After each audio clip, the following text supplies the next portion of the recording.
इस वीडियो में बात करेंगे इंडियन सिटीजनशिप के बारे में। कौन इंडिया का सिटीजन बन सकता है और कैसे बन सकता है।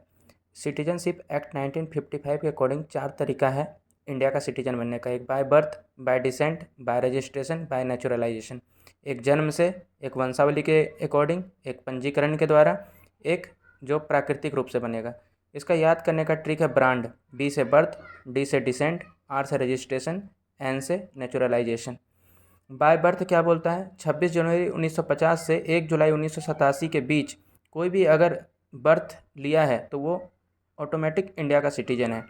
दूसरा है 1 जुलाई 1987 से 3 दिसंबर 2004 तक अगर उसका पेरेंट्स एटलीस्ट वन अगर इंडियन है तो वो सिटीजन है।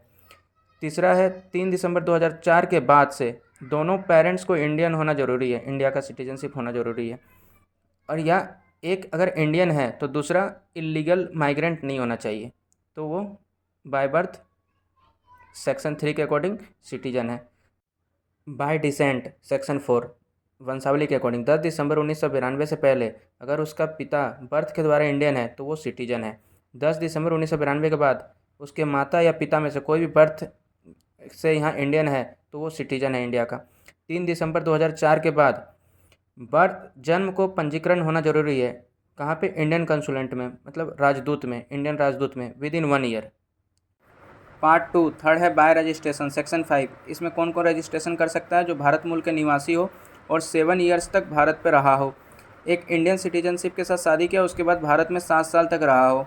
इंडियन सिटीजनशिप के बच्चों के लिए इसमें 7 ईयर्स रेसिडेंसी क्राइटेरिया के साथ साथ OCI कार्ड होल्डर होना चाहिए 5 साल तक, ओवरसीज़ कार्ड होल्डर।